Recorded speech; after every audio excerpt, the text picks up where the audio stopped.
വിശദമായ വാർത്തകളിലേക്ക്. DMRC മുഖ്യ ഉപദേഷ്ടാവ് ഇ ശ്രീധരൻ ഇന്ന് മുഖ്യമന്ത്രിയുമായി കൂടിക്കാഴ്ച നടത്തും. കൊച്ചി മെട്രോയുടെ നിർമ്മാണ പുരോഗതി അദ്ദേഹം മുഖ്യമന്ത്രിയെ അറിയിക്കും. നിർമ്മാണ പ്രവർത്തനങ്ങളിൽ നിന്ന് സോമ കൺസ്ട്രക്ഷൻസിനെ ഒഴിവാക്കിയ സാഹചര്യത്തിൽ പുതിയ ടെൻഡർ വിളിക്കുന്നത് സംബന്ധിച്ച് കൂടിക്കാഴ്ചയിൽ തീരുമാനമെടുത്തേക്കും. രാവിലെ മുഖ്യമന്ത്രിയുടെ ചേംബറിലാണ് കൂടിക്കാഴ്ച. മെട്രോയുടെ നിർമ്മാണം അടുത്ത വർഷം മാർച്ചിൽ പൂർത്തിയാക്കണമെന്ന് നേരത്തെ മുഖ്യമന്ത്രി നിർദ്ദേശിച്ചിരുന്നു. ജിഷ വധക്കേസിൽ ബംഗ്ലാദേശ് സ്വദേശിക്കായുള്ള അന്വേഷണം പോലീസ് ഊർജിതമാക്കി. പ്രത്യേക സംഘം മുർഷിദാബാദിൽ തുടരുകയാണ്. അന്വേഷണവുമായി ബന്ധപ്പെട്ട് പെരുമ്പാവൂരിലെ അന്യസംസ്ഥാന തൊഴിലാളികളുടെ ദേഹപരിശോധന ഇന്നും തുടരും. ജിഷ കൊല്ലപ്പെട്ട ദിവസം പെരുമ്പാവൂരിലുണ്ടാവുകയും പിന്നീട് ഒളിവിൽ പോവുകയും ചെയ്ത ബംഗ്ലാദേശ് സ്വദേശിയെ തേടിയാണ് അന്വേഷണ സംഘം മുർഷിദാബാദിൽ തുടരുന്നത്. ബംഗാളിൽ നിന്നുള്ള തൊഴിലാളികൾക്കൊപ്പം താമസിച്ചിരുന്നതിനാൽ ഇയാളെക്കുറിച്ച് കൂടുതൽ വിവരങ്ങൾ മുർഷിദാബാദിൽ നിന്ന് അറിയാൻ കഴിയുമെന്നാണ് പോലീസ് പ്രതീക്ഷിക്കുന്നത്. ജിഷ കൊല്ലപ്പെട്ട ദിവസവും തലേന്നുമായി ജിഷയുടെ നമ്പറിലേക്ക് 9 മിസ്ഡ് കോളുകൾ ഇയാളുടെ നമ്പറിൽ നിന്ന് വന്നതായി പോലീസ് നേരത്തെ കണ്ടെത്തിയിരുന്നു. ഈ വ്യക്തിക്ക് ജിഷയുമായി അടുത്ത ബന്ധമുണ്ട് എന്നാണ് പോലീസ് ഉറപ്പിക്കുന്നത്. അതോടൊപ്പം പെരുമ്പാവൂരിലെ അന്യസംസ്ഥാന തൊഴിലാളികളുടെ ദേഹപരിശോധന നടന്നുവരുന്നുണ്ട്. ജിഷയുമായുള്ള ബലപ്രയോഗത്തിനിടെ കൊലയാളിക്ക് മുറിവേറ്റതായി അന്വേഷണ സംഘത്തിന് വ്യക്തത ലഭിച്ചിരുന്നു.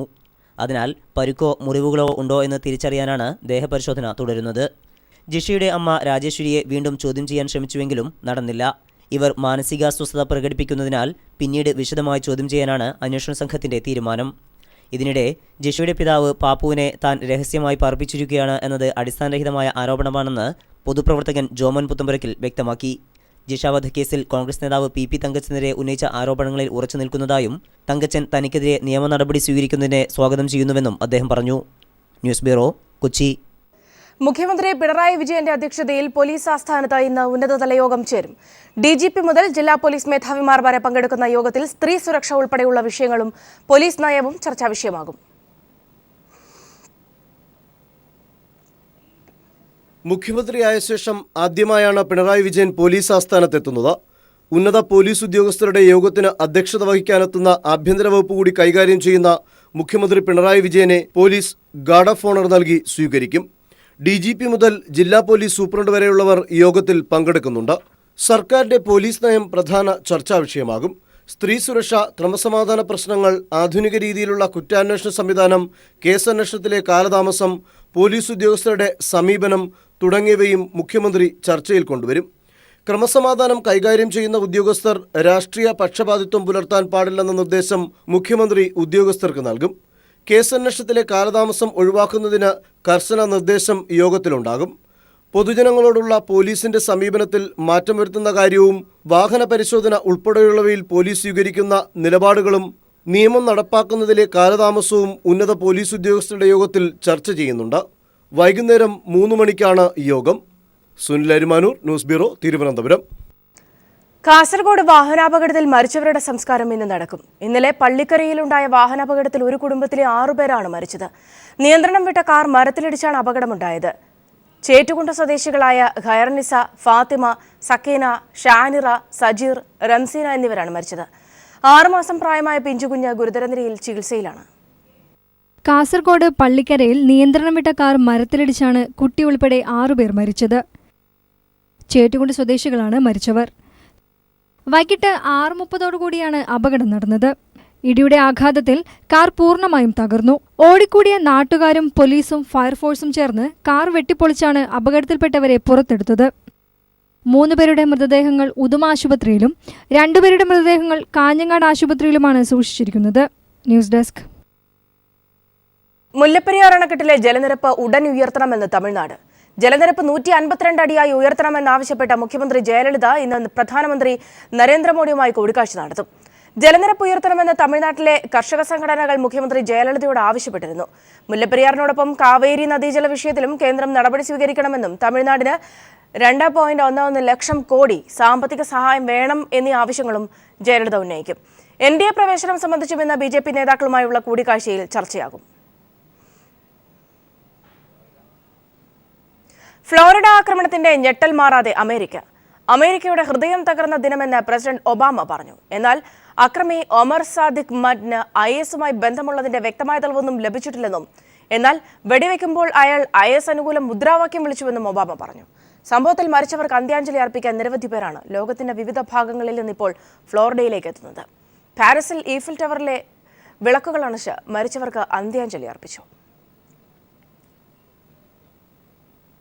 നാദാപുരം തൂണേരി വെള്ളൂരിലെ ഷിബിൻ വധക്കേസിൽ കോടതി നാളെ വിധി പറയും. 2015 ജനുവരി 22-നായിരുന്നു നാദാപുരത്തെ ഡിവൈഎഫ്ഐ പ്രവർത്തകൻ ഷിബിനെ മുസ്ലിം ലീഗ് ക്രിമിനൽ സംഘം വെട്ടിക്കൊലപ്പെടുത്തിയത്.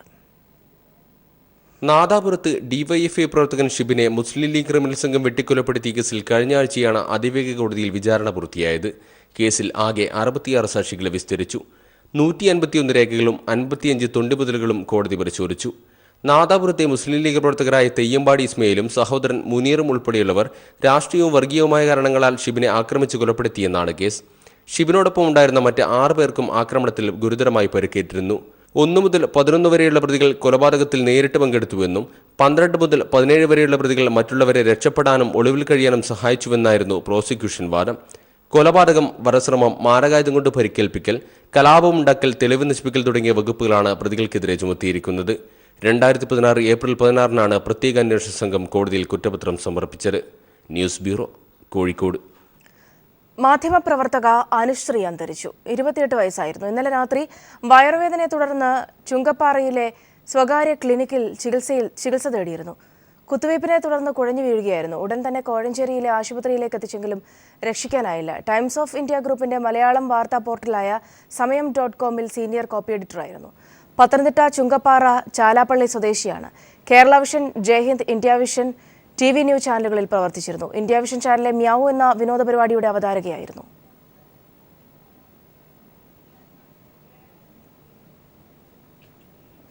കോൺഗ്രസ് നേതാവ് കെ സുധാകരന്റെ ചെയ്തികൾക്കെതിരെ വാർത്താ സമ്മേളനം നടത്തി പ്രതികരിക്കുകയും പരാതിപ്പെടുകയും ചെയ്തതിന്റെ പേരിൽ ആക്രമണത്തിന് വിധേയനായി ഏറെക്കാലം ചികിത്സയിലായിരുന്ന പുഷ്പരാജൻ മരിച്ചു. അവസാനകാലം പരസഹായത്തോടെ കഴിഞ്ഞ പുഷ്പരാജൻ കഴിഞ്ഞ തെരഞ്ഞെടുപ്പിൽ LDF-ന് വേണ്ടി തെരഞ്ഞെടുപ്പ് പ്രചരണത്തിനും ഇറങ്ങിയിരുന്നു. ഓട്ടോറിക്ഷ തൊഴിലാളിയായ പുഷ്പരാജന് നേരെ 2003 സെപ്റ്റംബർ 24-നാണ് വധശ്രമമുണ്ടായത്. പയ്യാമ്പലത്തേക്ക് ഓട്ടോറിക്ഷ ട്രിപ്പ് വിളിച്ച് 4 പേർ ഇരുമ്പ് തെണ്ണുകൊണ്ട് ഇരുകാലുകളും തല്ലിയൊടിക്കുകയായിരുന്നു. റിക്ഷ അഗ്നിക്കിരയാക്കുകയും ചെയ്തു. സഹോദരി ഷർമിളയെ മന്ത്രിയായിരുന്ന കെ സുധാകരൻ കടത്തിക്കൊണ്ടുപോയി ചെന്നൈയിൽ രഹസ്യഭാര്യയാക്കി വെച്ചിരിക്കുകയാണെന്ന് 2003 ആഗസ്റ്റ് 19-ന് പുഷ്പരാജൻ വാർത്താസമ്മേളനം വിളിച്ച് തുറന്നു പറഞ്ഞതിന് തുടർച്ചയായാണ് ആക്രമണമുണ്ടായത്. വർഷങ്ങളോളം ചികിത്സയിൽ കഴിഞ്ഞ പുഷ്പരാജൻ അന്ന് മുഖ്യമന്ത്രിയായിരുന്ന AK ആന്റണിക്കടക്കം പരാതിയും നൽകിയിരുന്നു. 92 മുതൽ സുധാകരന്റെ അടുത്ത അനുയായിയായിരുന്ന പുഷ്പരാജൻ 13 വർഷം DCC അംഗവുമായിരുന്നു. കെ സുധാകരന്റെ കണ്ണൂർ കോൺഗ്രസ് ആധിപത്യം പുഷ്പരാജനെയും പാർട്ടിയിൽ നിന്നകറ്റി.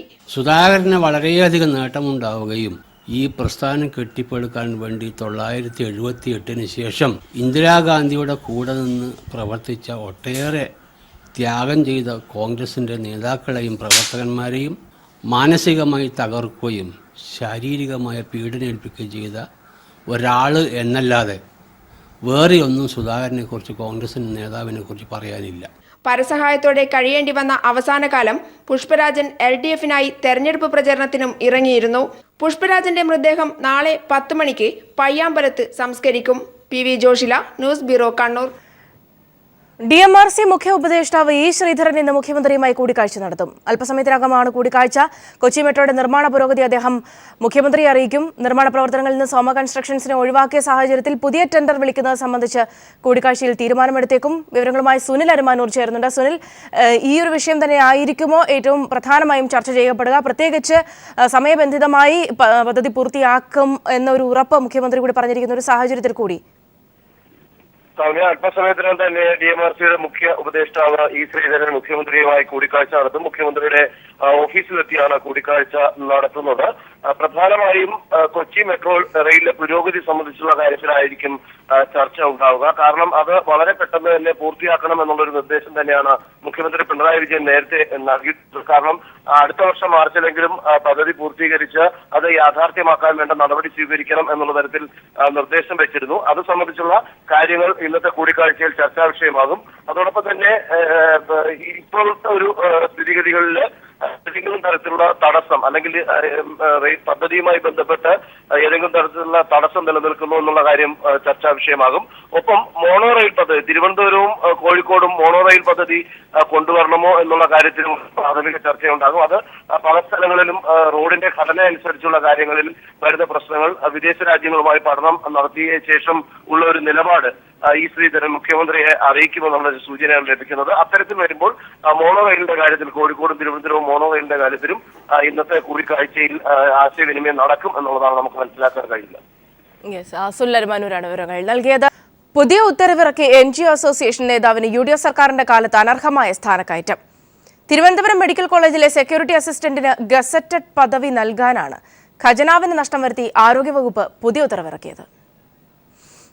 2015 ഡിസംബറിലാണ് NGO അസോസിയേഷൻ നേതാവിനെ ഗസറ്റഡ് റാങ്കിലേക്ക് ഉയർത്താൻ കഴിഞ്ഞ സർക്കാരിന്റെ കാലത്ത് പുതിയ ഉത്തരവിറക്കിയത്.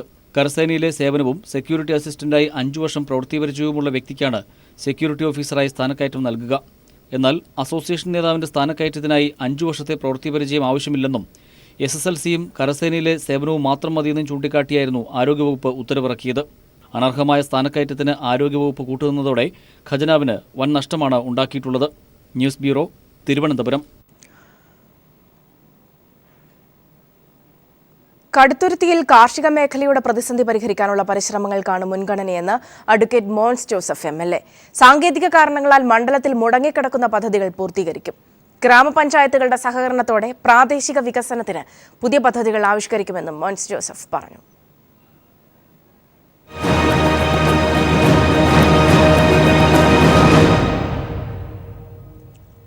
കടുത്തുരുത്തിയിൽ 42,256 വോട്ടിന്റെ ഭൂരിപക്ഷത്തിലായിരുന്നു അഡ്വക്കേറ്റ് മോൻസ് ജോസഫിന്റെ വിജയം. സംസ്ഥാനത്തെ UDF MLAമാരിൽ ഭൂരിപക്ഷത്തിന്റെ കാര്യത്തിൽ 2ാം സ്ഥാനമാണ് മോൻസിന്. വലിയ ഉത്തരവാദിത്തത്തിലേക്കുള്ള ഒരു ചുവടുവയ്പായി ഈ വിജയത്തെ കണ്ടുകൊണ്ട് കർഷകരും കർഷക തൊഴിലാളികളും ഏറെയുള്ള കടുത്തുരുത്തിയിൽ കാർഷിക മേഖലയുടെ പ്രതിസന്ധി പരിഹരിക്കാനുള്ള പരിശ്രമങ്ങൾക്കാണ് മോൻസ് ജോസഫ് MLA മുൻഗണന നൽകുന്നത്. ഏറ്റവും കൂടുതൽ മുൻഗണന കൊടുക്കാൻ ആഗ്രഹിക്കുന്ന കാര്യങ്ങൾ ഒന്ന് കാർഷിക മേഖലയുടെ പുരോഗതിയാണ്.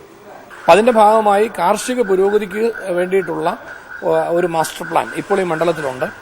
അത് കോർഡിനേറ്റ് ചെയ്തുകൊണ്ട് ഏറ്റവും നല്ല വിധത്തിൽ നടപ്പാക്കുന്നതിനുള്ള പരിശ്രമം തീർച്ചയായിട്ടും ഉണ്ടാകും.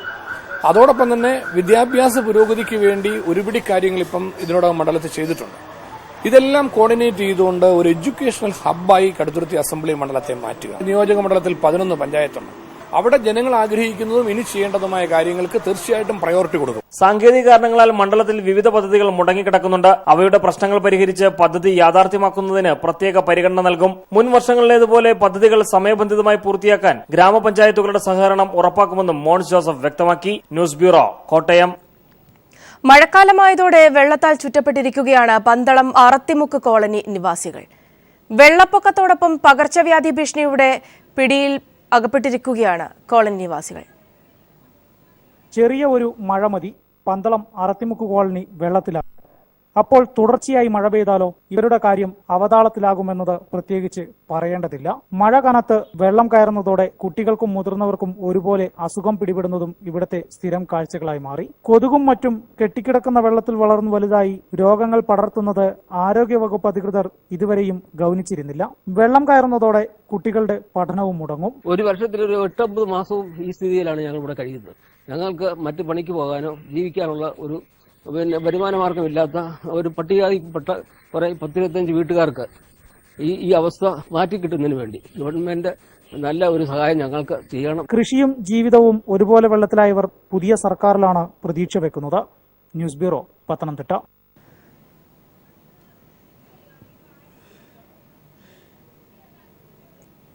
വയലുകളുടെ നാടെന്നറിയപ്പെടുന്ന വയനാട്ടിൽ വർഷം തോറും നെൽകൃഷി കുറയുകയാണ് എന്നാണ് കണക്കുകൾ. അരനൂറ്റാണ്ടിന് മുൻപ് 30,000 ഹെക്ടർ സ്ഥലത്ത് നെൽകൃഷി ഉണ്ടായിരുന്നെങ്കിൽ ഇന്നത് 9,000 ഹെക്ടറിലും താഴെയാണ്. കഴിഞ്ഞ 5 വർഷത്തിനിടെ 2,000 ഹെക്ടറോളം സ്ഥലത്തെ നെൽകൃഷി കർഷകർ ഉപേക്ഷിച്ചു. നെൽകൃഷി പ്രോത്സാഹന പരിപാടികളും മറ്റും നടക്കുമ്പോഴും ജില്ലയിൽ ഓരോ വർഷവും നെൽകൃഷി കുറഞ്ഞുകൊണ്ടിരിക്കുന്നതായാണ് കണക്കുകൾ. 1970-കളിൽ വയനാട്ടിൽ 30,000 ഹെക്ടർ സ്ഥലത്ത് കർഷകർ നെൽകൃഷി ഇറക്കിയിരുന്നു. 2015 ആയപ്പോൾ അത് 8,630 ഹെക്ടർ സ്ഥലത്ത് മാത്രമായി കുറഞ്ഞു. 2014-ൽ 9,200 ഹെക്ടർ സ്ഥലത്ത് നെൽകൃഷിയുണ്ടായിരുന്നു. കൃഷിവകുപ്പിന്റെ കണക്കുപ്രകാരം ജില്ലയിലെ 4 ബ്ലോക്ക് പഞ്ചായത്തുകളിലായി 326 പാടശേഖര സമിതികളാണുള്ളത്. നെൽകൃഷി ചെയ്യുന്ന കർഷകരുടെ എണ്ണം 19,569 ആണ്. മുൻവർഷങ്ങളെ അപേക്ഷിച്ച് കഴിഞ്ഞ വർഷം നഞ്ചകൃഷി ചെയ്തവരിൽ കുറവുണ്ട്. 1,730 ഹെക്ടർ സ്ഥലത്ത് മാത്രമാണ് കഴിഞ്ഞ വർഷം നഞ്ചകൃഷി നടന്നത്. ജില്ലയിൽ ഏറ്റവും കൂടുതൽ നെൽകൃഷി നടക്കുന്നത് നൂൽപ്പുഴ പഞ്ചായത്തിലാണ്, 1,074 ഹെക്ടർ സ്ഥലത്ത്. ഇക്കാലയളവിൽ ഇവിടെയും നെൽകൃഷിയിൽ കാര്യമായ കുറവുണ്ടായി. കൃഷിവകുപ്പും സർക്കാരും കാര്യമായ പ്രോത്സാഹന പരിപാടികൾ ആവിഷ്കരിച്ചില്ലെങ്കിൽ വയൽനാടായ വയനാട് നെൽകൃഷി ഉൽപ്പാദനത്തിൽ അതിന്റെ പ്രതാപകാലത്തെ മാത്രം ഓർമ്മിക്കേണ്ടി വരും. നെല്ലിന്റെ താങ്ങുവിലയും സംഭരണവും പ്രോത്സാഹന പദ്ധതികളും കാര്യക്ഷമമാക്കണമെന്നാണ് കർഷകർ ആവശ്യപ്പെടുന്നത്. News bureau, Wayanad. മാധ്യമപ്രവർത്തക അനുശ്രീ അന്തരിച്ചു. ചികിത്സാ പിഴവ് മൂലമാണ് മരണം സംഭവിച്ചത് എന്ന ആരോപണവുമായി ബന്ധുക്കൾ രംഗത്തെത്തി. വിവരങ്ങളുമായി ബിജേഷ് നടുവിൽ ചേരുന്നുണ്ട്. ബിജേഷ്, ചികിത്സാ പിഴവ് എന്ന രീതിയിലേക്ക് സംശയിക്കത്തക്ക രീതിയിലുള്ള സാഹചര്യങ്ങൾ എങ്ങനെയായിരുന്നു? എപ്പോഴായിരുന്നു മരണം? വിവരങ്ങൾ. സ്വാമി, ഇന്നലെ വയറുവേദനയെ തുടർന്ന് അവിടെ റാന്നിക്കടുത്തുള്ള ഒരു ക്ലിനിക്കിൽ അനുശ്രീ പോയിരുന്നു. അവിടെ വെച്ച് ഒരു ഇഞ്ചക്ഷൻ അനുശ്രീക്ക് നൽകി എന്നാണ് ബന്ധുക്കൾ പറയുന്നത്. അതിന് ശേഷം ആണ് അനുശ്രീ കുഴഞ്ഞു വീഴുകയും പിന്നീട് ആശുപത്രിയിൽ എത്തിച്ചെങ്കിലും ജീവൻ രക്ഷിക്കാൻ ആയില്ല. ഇത് ആണ് മരണകാരണം. അവിടെ നൽകിയ ഇഞ്ചക്ഷനിലുണ്ടായ പിഴവാണ് മരണത്തിലേക്ക് നയിച്ചത് എന്നാണ് ബന്ധുക്കൾ പറയുന്നത്. അനുശ്രീയുടെ മരണം സ്ഥിരീകരിച്ച ശേഷം കോട്ടയം മെഡിക്കൽ കോളേജിലേക്ക് പോസ്റ്റ്മോർട്ടത്തിനായിട്ട് കൊണ്ടുപോയിരിക്കുകയാണ്. എന്തായാലും ബന്ധുക്കൾ ഇതുമായി ബന്ധപ്പെട്ട ഒരു പരാതിയുമായിട്ട് മുന്നോട്ട് പോകാൻ തന്നെയാണ് തീരുമാനിച്ചിരിക്കുന്നത്. സാധാരണ ഒരു വയറുവേദനയുമായിട്ട് ഒരു ക്ലിനിക്കിൽ സമീപിച്ച ഒരാൾ അവിടെ നൽകിയ ഇഞ്ചക്ഷന്റെ പിഴവ് മൂലം ഇത്തരത്തിലൊരു മരണത്തിലേക്ക് എത്തിയിരിക്കുന്നു. അതൊരു വലിയ കുറ്റമായിട്ട് തന്നെ കാണേണ്ടതാണ് എന്നും അതിൽ കർശനമായ നടപടി ഉണ്ടാവണമെന്ന് ആവശ്യപ്പെട്ടാണ് ഇപ്പോൾ ബന്ധുക്കൾ രംഗത്തെത്തിയിരിക്കുന്നത്. ബിജേഷ് നടുവിലാണ് വിവരങ്ങൾ നൽകിയത്. അനുശ്രീയുടെ മരണത്തിൽ ചികിത്സയിലെ പിഴവാണ് കാരണം എന്ന ആരോപണവുമായി ബന്ധുക്കൾ രംഗത്തെത്തിയിരിക്കുന്നു. സംസ്ഥാന കശുവണ്ടി വികസന കോർപ്പറേഷനിൽ തോട്ടണ്ടി വാങ്ങിയതിലെ ക്രമക്കേട് സംബന്ധിച്ച പരാതിയിൽ കശുവണ്ടി കോർപ്പറേഷൻ മുൻ ചെയർമാനും INTUC നേതാവുമായ R ചന്ദ്രശേഖരനെ ഒന്നാം പ്രതിയാക്കി വിജിലൻസ് കേസെടുത്തു. കോർപ്പറേഷൻ മുൻ MD KA Ratheesh, KMJ company പ്രതിനിധി എന്നിവരെ 2-3 പ്രതികളാക്കിയുമാണ് FIR രജിസ്റ്റർ ചെയ്തിരിക്കുന്നത്. UDF സർക്കാരിന്റെ കാലത്താണ് കശുവണ്ടി ഇറക്കുമതി ചെയ്തത്. 2000 മെട്രിക് ടൺ കശുവണ്ടി വിദേശത്ത് നിന്ന് ഇറക്കുമതി ചെയ്തതിൽ നിയമാനുസൃതമുള്ള ടെൻഡർ നടപടികൾ പാലിച്ചില്ലെന്നും നിലവാരമില്ലാത്ത കശുവണ്ടിയാണെന്നും ചൂണ്ടിക്കാട്ടി കൊല്ലം സ്വദേശി മനോജ് പരാതി നൽകിയിരുന്നു. പരാതിയിൽ കോർപ്പറേഷനിലെ മറ്റ് ക്രമക്കേടുകളെക്കുറിച്ച് CBI അന്വേഷിക്കാൻ നേരത്തെ ഹൈക്കോടതി ഉത്തരവുമിട്ടിരുന്നു. 25 ലക്ഷങ്ങൾക്ക് മുകളിലുള്ള ഇടപാടുകൾക്ക് ഈ ടെൻഡർ വേണമെന്ന നിയമം കശുവണ്ടി ഇറക്കുമതിയിൽ പാലിച്ചിരുന്നില്ല. ഒരാൾ മാത്രമായിരുന്നു ടെൻഡറിൽ പങ്കെടുത്തത്. എന്നാൽ റീടെൻഡർ ചെയ്യാൻ അധികൃതർ അന്ന് തയ്യാറായതുമില്ല. ഒരാൾ മാത്രമുള്ളപ്പോൾ റീടെൻഡർ ചെയ്യണമെന്നാണ് വ്യവസ്ഥ. ഒരു ചാക്കിൽ 80 കിലോഗ്രാം കശുവണ്ടിയാണ് ഉണ്ടാവുക. ഇത് സംസ്കരിക്കുമ്പോൾ 24 കിലോഗ്രാം പരിപ്പാണ് കിട്ടേണ്ടത്. എന്നാൽ നിശ്ചിത അളവിൽ പരിപ്പ് കിട്ടിയില്ലെന്നും പരാതി ഉയർന്നിരുന്നു.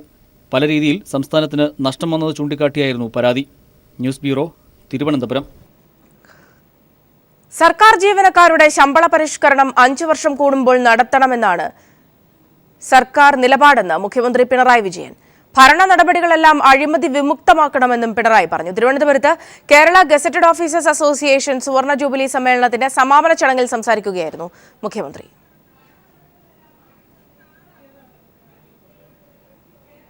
തിരുവനന്തപുരത്ത് കേരള ഗസറ്റഡ് ഓഫീസേഴ്സ് അസോസിയേഷൻ സുവർണ ജൂബിലി സമ്മേളനത്തിന്റെ സമാപന പൊതുയോഗം ഉദ്ഘാടനം ചെയ്താണ് മുഖ്യമന്ത്രി പിണറായി വിജയൻ ജീവനക്കാരുടെ ശമ്പള പരിഷ്കരണ വിഷയത്തിൽ നിലപാട് വ്യക്തമാക്കിയത്. 5 വർഷ കാലയളവിനുള്ളിൽ തന്നെ മുൻപ് നിലനിൽക്കുന്നതുപോലെ ശമ്പള പരിഷ്കരണം നടത്തുന്നതിനോടാണ് LDF സർക്കാരിന് യോജിച്ചത്. ശമ്പള പരിഷ്കരണം 10 വർഷത്തിലൊരിക്കലാക്കണമെന്ന ശമ്പള കമ്മീഷൻ ശുപാർശ ജീവനക്കാരിൽ ആശങ്ക ഉളവാക്കിയിട്ടുണ്ടെന്നും പിണറായി പറഞ്ഞു. ഫയലുകൾ തട്ടിക്കളിക്കുന്ന അവസ്ഥ ഒഴിവാക്കാനായി ഓരോ തലത്തിലും തീരുമാനമെടുക്കാൻ ഉദ്യോഗസ്ഥർക്ക് സ്വാതന്ത്ര്യം നൽകും. ജീവനക്കാർക്ക് ന്യായമായ ആനുകൂല്യങ്ങൾ ഇപ്പോൾ ലഭിക്കുന്നുണ്ട്. ആരും പുറംവരവ് പ്രതീക്ഷിക്കരുത്.